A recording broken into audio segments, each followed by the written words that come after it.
시편 가운데서 히브리어의 처음 글자부터 마지막 글자까지 순서대로 정렬되어 기록된 시가 있는데 시편 25편이 그 가운데 하나입니다. 오늘 본문에 보면 주님을 기다림이라고 하는 소중한 주제를 우리에게 말씀해 주고 있습니다. 5절 하반절 말씀해 보니까 내가 종일 주를 기다리나이다. 여러분, 누구를 종일 기다려 보셨습니까? 우리가 하나님을 믿는다라고 하는 이 믿음의 중요한 한 부분은 주를 기다리는 신앙이다. 이것을 오늘 시인을 통해서 우리에게 말씀해 주고 계십니다. 주를 기다리는 데에 어떻게 기다리는가? 1절 말씀해 보니까 여호와여 나의 영혼이 주를 우러러 보나니라 그랬습니다. 여기서 우러러 본다는 것은 목덜미라는 뜻을 가진 단어가 쓰이고 있습니다. 다시 말해서 우리가 주님을 기다린다, 주님을 우러러 본다, 이것은 내 목을 내놓고 하는 것이다, 그런 이야기입니다. 인생을 살다가 말입니다, 여러분, 그런 순간이 있지 않습니까? 내 목숨 걸고 내가 이거 한다, 내가 목숨 걸고 이거 지켜낸다. 사실 우리나라가 69년 전에 그 참혹한 전쟁의 참화 속에서 이렇게 된 거, 우리의 선진들이 목숨 내걸고 이 땅을 지켰기 때문이 아니겠습니까? 심지어는 학도병들까지 이 나라, 이 민족, 이 강산 지키기 위해서 목숨 내걸고, 그것뿐입니까? 세계 여러 나라에서 대한민국이 어떤 나라인지도 모르는데 지키기 위해서 목숨 걸고 왔던 사람들 때문에 우리가 오늘 이렇게 자유와 평화를 누리는 게 아니겠습니까? 영적으로 말하면 우리가 하나님을 믿고 섬기고 기다린다는 것은 그런 목숨을 내거는 결단, 열정이 필요하다는 이야기입니다. 제가 어제 다음 세대 교회 학교에 괄목할 만한 성장을 이룬 교회들의 사례 발표가 있어서 세미나에 다녀왔는데 참 놀라웠습니다. 충남 당진에 있는, 도심도 아니고 시골에 있는 작은 교회인데요, 아이들이 2,000명이 모이고 있어요, 지금. 그런데 그 아이들이 그렇게 모이게 된 과정과 절차를 쭉 이야기하는데 참 놀랐더라고요. 그러니까 목숨 걸고 열정을 가지고 하니까 다음 세대 안 된다, 출산율이 떨어져서 안 된다, 그런데 그런 가운데서도 도리어 그런 것을 지혜롭게 활용해 가지고요 엄청난 도움을 이루고 있더라고요. 사랑하는 성도 여러분, 원래 이 시대 신앙인들, 우리가 우리 교회를 지키고 이 나라의 민족을 지키고 내 가정을 지키기 위해서 주를 기다리는 신앙, 다시 말해서 목숨 내걸고 하나님을 향해서 우리 열정을 다시 한번 불태울 수 있기를 주님의 이름으로 축복합니다. 하나님의 임재 연습이라는 유명한 책을 쓴, 사실은 그 본래 이름도 잘 알지 못해서 로렌스 형제라고 불려지는 그분이요, 어떤 친구에게 쓴 이런 편지를 한번 들어보십시오. 자네가 하나님이 내게 주신 그분의 임재를 누리는 능력에 관해 깊은 관심을 갖고 있다는 것을 알기에 이제 그에 대한 이야기를 하려 하네. 나는 하나님을 아는 가장 큰 축복을 얻기 위해 내가 드릴 수 있는 모든 것을 다 드리기로 결심했네. 이를 위해 나는 그분이 좋아하시지 않으리라고 생각되는 모든 일들을 과감하게 포기했다네. 나는 마치 이 세상에 하나님과 나 외에는 아무도 없는 것처럼 그렇게 살아가기 시작했네. 하루 종일 매 순간순간마다 나는 나를 하나님 생각으로부터 떼어놓으려는 모든 것들을 내 영혼 밖으로 몰아냈다네. 그분의 임재에 대한 이 훈련을 계속하다 보면 우리는 그분과 점점 더 친밀해지고 그분의 임재는 하나의 자연스러운 현상이 된다네. 그러니까 제가 방금 전에 얘기했던 그 충남 당지에 있는 교회는요, 소위 생태계, 아이들이 교회를 떠나고 아이들이 모이지 않는 이 나빠진 생태계를 그 지역 환경과 잘 잘 어우러지게 해가지고 건강한 생태계를 만드니까 그 인구도 별로 되지 않은 충남 당진에 있는 믿지 않는 가정된 아이를 교회에 보내고 맡기기 시작하고 그것이 쭉 지속이 되니까 그 안에서 엄청난 힘이 생기고 그 결과로 자연스럽게 되어지더라. 그런 이야기입니다. 사랑하는 성도 여러분, 오늘 이 시대 하나님의 자녀인 우리가 하나님의 임재를 구하고 그 임재 안에 거하는 게 너무 자연스럽지 않은 일이 되어버렸습니다. 하나님의 자녀라면 성도라면 다 그렇게 해야 되는데 몇몇 특출난 몇몇 열심히 있는 사람들이 열심히만 보고 우리는 그저 와 하고 있지, 그것이 정작 내 삶과는 별로 아무런 상관도 연관도 없이 살아갈 때가 많이 있습니다. 이 나라의 민족 어떻게 지켜지겠습니까? 이 나라의 민족 유교의 폐허 위에 한강의 기적이라는 지거를 이루었던 이 나라의 민족 어떻게 다시 한번 일어설 수 있겠습니까?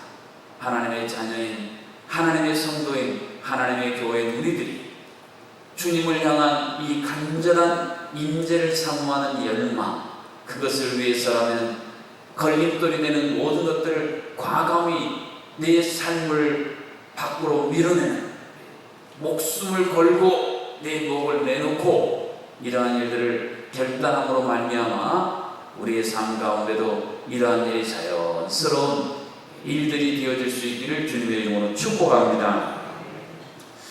기다림의 신앙이라고 하는 것은 주님을 바라보기 때문에 환경에 상관없이 그분 안에서 안정감을 누리는 것입니다. 오늘 시인은 본문 2절 중반절과 3절 상반절에서 이렇게 고백합니다. 내가 주께 의지하였사오니 주를 바라는 자들아 라고 말하고 있습니다. 의지하였다라는 이 구약성경의 원어는 여러 가지 뜻이 있습니다. 그 중에 하나가 안전하다라는 뜻이 있고 또 하나는 보험을 들었다, 그런 뜻을 가지고 있습니다. 여러분, 우리가 하나님을 믿고 의지한다는 것은 요즘식으로 말하면 하나님께 보험을 들었다, 그런 이야기입니다. 해외에 가실 때 말입니다. 우리 청년들 어제 단기선교 우간다로 따왔는데 여행자 보험을 듭니다. 우리가 앞으로 인생의 어떤 불어닥칠 위험과 어려움을 미리 대비해서 보험을 들지 않습니다. 그런데 그 보험 때문에 앞으로 일어날 사고, 사건에 대해서 그나마 좀 안정함을 느끼게 하는 게 보험입니다. 그런데 하나님의 사람들은 누구에게 보험을 든 사람들이냐면 하나님께 보험을 든 사람들이에요. 여러분 옆에 분에게 물어보세요. 하나님께 보험 들었어요? 그런데 여러분, 우리가 들은 보험은요, 세상의 보험은 몇 세까지 보장해 주던가요? 예전에는 70세인데 요즘에는 뭐 백수시대라 100수까지 보장해 준다고 하는데 하나님은 100세 정도가 아니라 영원히 보장해 주는 보험이에요. 이것을 가리켜 한번 따라서 영생보험. 여러분, 세상에 영원토록 보장해 주는 보험이 어디 있겠습니까? 근데 하나님께서 우리에게 영원토록 보장해 주는 보험을 우리에게 아무 대가 없이 허락해 주셨습니다. 오늘 신이 고백하는 내가 주께 의지하였사오니, 이 말이 바로 그런 말이에요. 나는 하나님께 영생보험을 들어놨으니까 내 삶에, 내 현장에, 내 가정에, 내 공동체에 어떤 일이 일어나도록 나는 끄떡없다, 그런 고백입니다. 오늘 우리가 함께 고백한 찬송가 406장이 이러한 신앙을 잘 담아주고 있지 않습니까? 고난 내 영혼 편히 쉴 곳과 풍랑이로도 안전한 포구, 폭풍까지도 다스리시는 주의 영원한 팔 의지해. 그 영원한 팔이 항상 나를 붙드시니 어느 곳에 가든지 요동하지 않으면 주의 팔을 의지합니다. 영원하신 하나님, 나를 영원히 챙겨주실 그 하나님께서 나를 붙들고 계시다는 이 믿음이 있기 때문에 나는 흔들리지 않는다. 놀라운 고백입니다. 세상에는 두 종류의 신앙인이 있습니다. 하나는 온도계 신앙인이 있고 하나는 온도 조절계 신앙인이 있습니다. 온도에 따라서요, 믿음이 막 하늘을 찌르다가 갑자기 또 땅바닥에 떨어졌다가 마치 놀이동산에 가면 롤러코스터를 타는 것처럼 이런 신앙인들이 있습니다. 그러나 반면에 어떤 신앙이든 온도 조절의 신앙이 밖이 춥든지 덥든지 비바람이 치든지 어떻든지 흔들림이 없이 옳다면 와봐라, 덤빌 테면 덤벼봐라, 나는 나를 붙드시는 하나님 때문에 나는 흔들리지 않는다. 스스로의 모든 것을 조절하는 온도 조절의 신앙이 있다라는 것이 흔들릴 수밖에 없는 환경으로 가득 차 있습니다. 여러분 채널을 돌려서 뉴스를 보십시오. 신문을 펴셔서 뉴스를 보십시오. 돌아가는 이 민족, 환경, 주변, 정세들을 보십시오. 어느 것 하나 희망이 보입니까? 어느 것 하나 이 나라의 민족의 장래가 보장될 것이라 기대가 됩니다. 어제 세미나 가서 그전에도 잠깐 들었던 내용이 우리 민족이요 지금 인류 역사상 없었던 일을 지금 하고 있답니다. 출산율이 0.98명, 전쟁과 기근 그 기간 말고는 인류 역사상 출생률이 1.0 아래로 내려가 본 적이 없대요. 우리나라는 민족이요 지금 신기록을 세우고 있습니다. 이대로 가다가는 한 50년이면 우리나라의 민족이 지구상에서 사라질 수 있다는 그런 얘기를 들으면요, 야, 참 걱정이 돼요. 이 출산율을 높이기 위해서 우리나라에서 쏟아부은 돈이요 어마어마한 돈을 쏟아붓는데 좋아지기는 그냥 점점점 떨어지고 있다는 것입니다. 이러한 일을 생각하면 마음이 불안하고 염려가 되고 걱정이 됩니다만 하나님께서 이 나라의 민족 긍휼히 여겨주셔서 다시 한번 붙들어 주신다면 그 조그만 시골 마을에서 그래서 그 교회는 아이를 많이 낳는답니다. 어떤 가정은 6명도 낳는데 그런데 아이를 많이 낳아도 걱정 없는 환경을 그 교회가 만들고 있더라고요. 할렐루야. 하나님께서 역사하시면 이 나라의 민족 다시 흔들림 없이 안전하게 인도해 주실 줄로 믿습니다. 미국에서 일어나는 일이라고 합니다. 이 찬양대원들이 수요일 저녁에 이제 연습을 하라고 있는데 크지도 않은 교회에 18명 찬양대원인데 이상하게 그날따라 18명 각자가 예기치 않은 일들이 막 일어났답니다. 그래서 연습 시간에 가지를 못했대요. 그런데 그날 말입니다. 그 교회에 난방장치 가스가 노출이 돼가지고 엄청난 폭발 사고가 일어났다.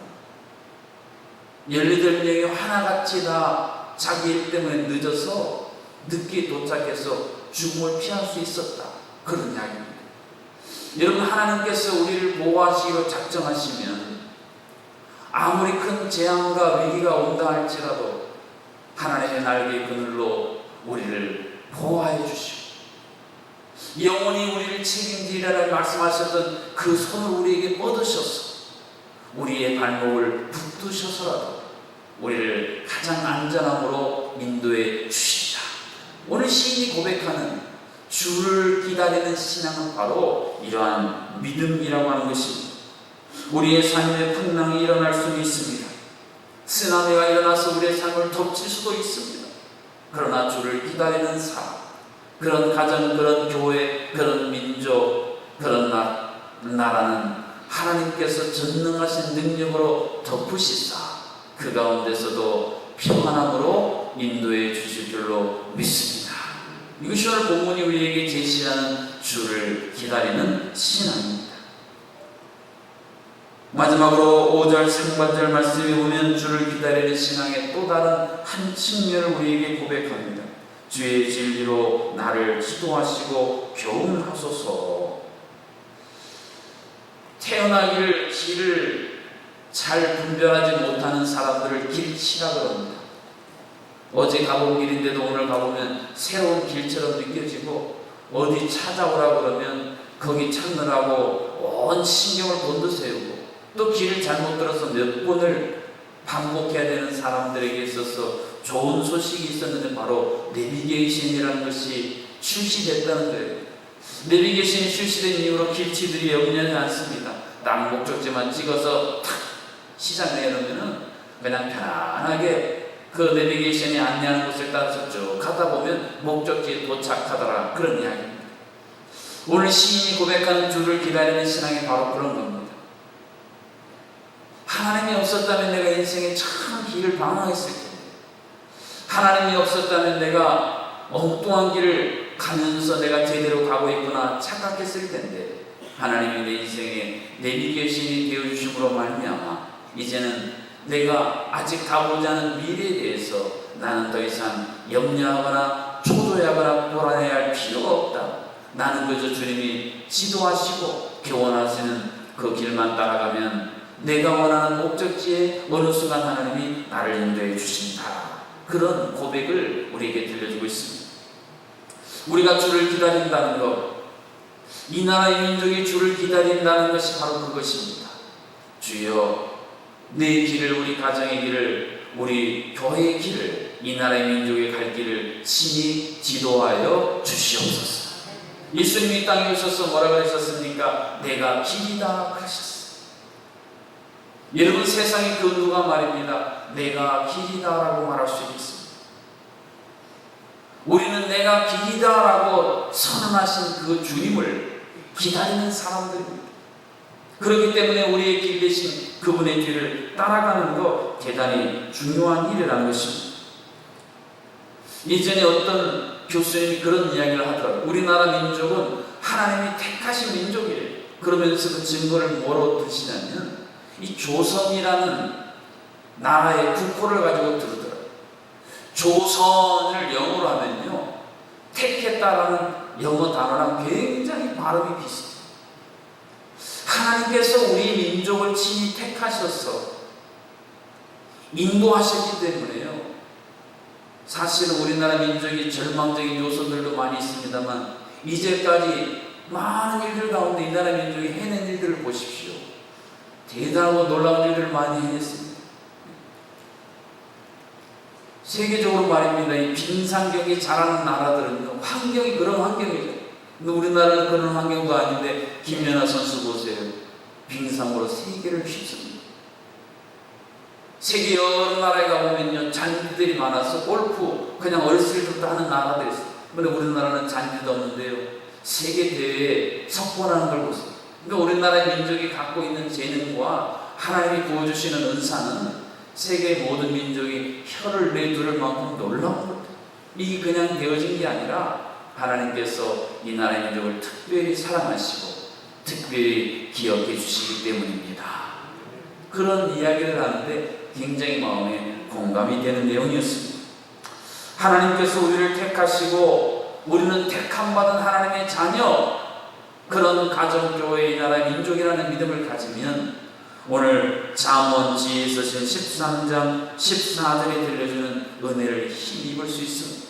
우리 다 같이 함께 하나님 말씀을 합독합니다. 지혜 있는 자의 교훈은 생명의 샘이니 사망의 그물에서 벗어나게 하느니라. 아멘. 인생을 가다 보면 말입니다, 함정들이 있어요. 덫을 쳐놓은 게 있어요. 근데 우리는 그걸 모르기 때문에 함정을 파놓고는 그럴듯하게 감춰놓고 위장이 났기 때문에 거기 가다가 쑥 함정에 빠집니다. 또 덫에 탁 걸렸어요. 꼼짝도 하지 못할 때가 많이 있습니다. 그런데 주를 기다리는 사람들은 하나님께서 이런 것들을 깨닫게 해주시는, 저쪽에 가면 함정이 있다, 저쪽에 가면 덫이 있다, 그래서 그것을 피해 가도록 인도하신다. 예수님이 이 땅에 태어날 때 동방 박사들이 오지 않았습니까? 헤롯이 죽이려고 하니까 니네 갈 때 다른 길로 가거라, 인도하셨다는 것처럼 말입니다. 어제 사례 발표 중에 또 저 분산에 있는 한 교회에서 사례 발표를 했는데요, 그 교회도 그 시골인데 아이들이 한 2,000명 모인다. 근데 놀라운 사실은요, 그 중고등부에 관한 이야기 있어요. 소위 여러분 학교에서 이 폭력 조직이 일진이라고 하지 않습니까? 근데 그 교회는요, 이 중고등부가 다 연합으로 예배하고 활동하는데 각 학년마다 일진들이 다 있다고. 근데 그 일진 가운데 하나 아이가 하는 이야기인데요, 목사님이 뭘 이렇게 문자를 보냈더니 막 욕이란 욕을 목사님한테 다 해가지고 보낸 거를 이렇게 보여주더라고요. 그런데 결국 하나님께서 이 아이를 변화시키기 시작하는데요, 나중에 어떤 수련회 참석해서 그 목사님께 글을 썼는데요, 그 그때 죄송했다고 하면서 하나님을 만난 이야기를 하는 거예요. 자기의 삶의 놀라운 변화는 주변에 갔던 일진들도 놀랄 정도로 하나님께서 인도해 주시더라는 것입니다. 가정에서도 내놓고 학교에서도 내놓고 다 내놓은 이 아이를 기다리고 기다렸더니 마침내 주님께서 변화시키셨어요. 내가 가는 길이 사망의 길이고 내가 지금 어떤 덫에 걸려서 내 인생이 이렇게 힘들고 어렵구나, 그것을 깨닫게 하심으로 말미암아 놀라운 새 역사를, 새로운 인생을 살기 시작하게 되었더라. 할렐루야. 그러니까 사실 이런 이야기를, 간증들을 들어보니까 우리나라의 민족이 다 그런 일들 가지고 한국교회가 자란 게 아니겠습니까? 그런 세상의 주인들이 교회에 와서 변화되고, 그래서 교회가 한 민족의 희망이 아니었습니다. 그런데 어느새 점점 우리는 교회의 본질에서 벗어났어요.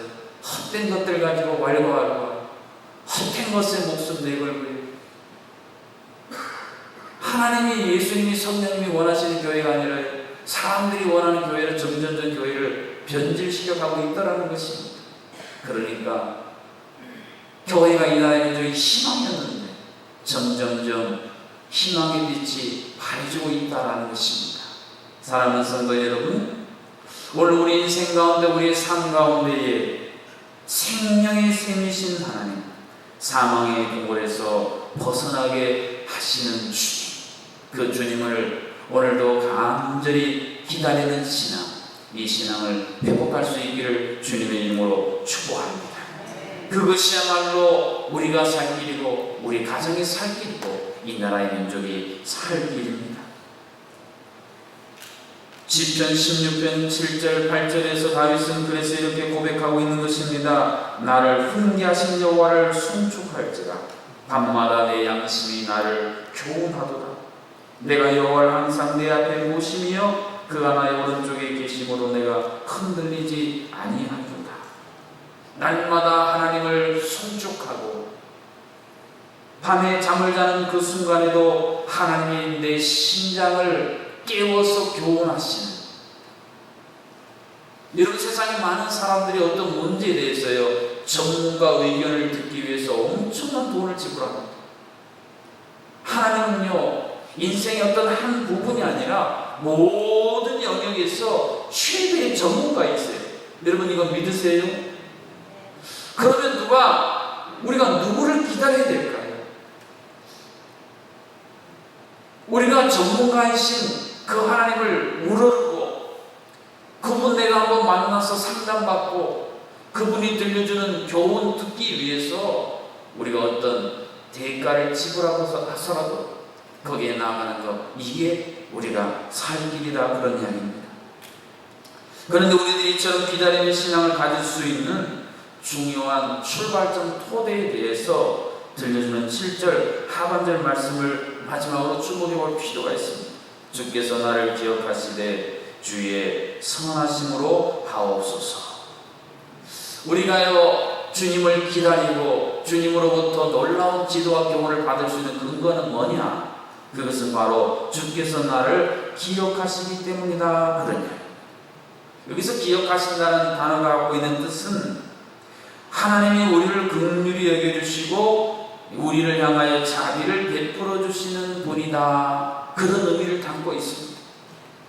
다시 말해서 어머니가 아이를 품고 있는 그 모습, 그것을 비유한 단어가 이 구절에 쓰이고 있습니다. 여러분, 어머니가 아이를 품는 것, 태어나기 전에도 품습니다. 세상에 태어나면 또 품습니다. 성장 과정 속에서도 품습니다. 평생을 그 자녀를 품고 살아가는 어머니처럼 하나님께서 하나님의 자녀인 우리들을 그렇게 오늘도 품고 계십니다.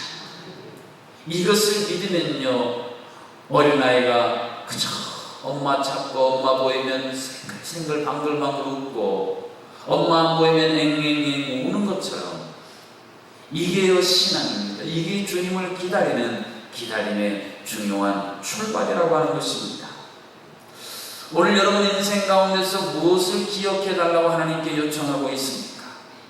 어머니가 자녀를 품듯이 하나님 나를 그렇게 품어주시고, 어머니들이 자녀를 향해서 한없는 긍휼과 자비를 아무 조건 없이 제한 없이 항상 평생토록 그 사랑으로 긍휼로 품는 것처럼 하나님 나를 그렇게 품어 주옵소서.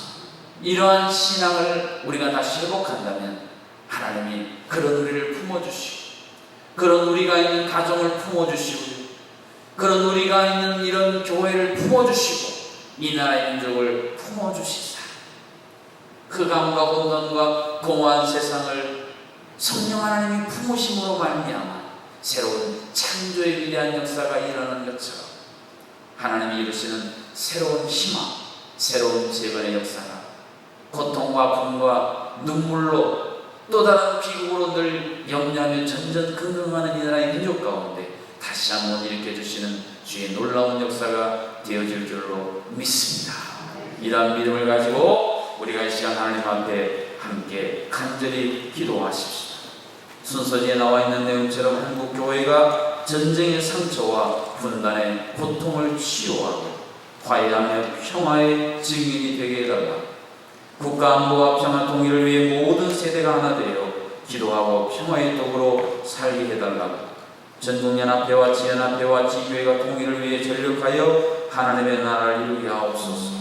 이를 위해 주를 기다리며 주의 긍휼과 자비를 바랄 수 있도록 이 시간 함께 합심으로 기도드립니다. 69년 전 이 나라의 민족을 고통에 빠뜨렸던 모든 어려움 가운데서 지켜주신 아버지 하나님을 찬양합니다. 우리의 영원한 영생 보험이신 전능하신 하나님이 이 나라의 민족을 붙드셨기에 그 절망적인 상황에서 세계를 깜짝 놀라게 할 수많은 일들을 여기까지 이루게 하신 줄로 믿습니다.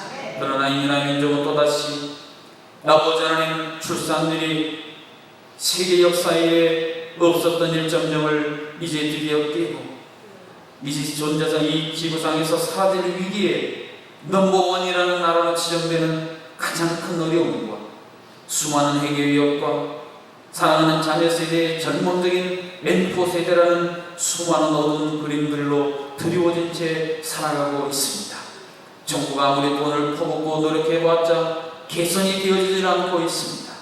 하나님 아버지, 다시 한번 교회가 이 민족의 희망으로 재건되게 도와주시옵소서. 그리하여서 교회를 통해 나의 민족이 살게 하시고 주여 주님이 택하신 이 나라의 민족 마지막 세기에 주의 놀라운 영광을 온 세계에 드러내는 택함받은 주의 거룩한 족속으로 왕같은 제사장으로 이 땅에 쓰임받을 수 있도록 은총을 베풀어 주시옵소서. 이 나라의 민족이 직면하고 있는 수많은 태산같은 문제가 위험이 위기가 아닌 기회로 전환시키실 전능하신 그 하나님 우리가 우러러 기다립니다. 그 하나님 우리를 기억하여 주실 줄로 믿습니다. 어미가 자녀를 긍휼히 여기듯 주여 우리를, 우리 가정, 우리 교회를, 이 나라의 민족을 긍휼히 여겨 주시옵소서. 예수님의 이름으로 기도하옵나이다. 아멘.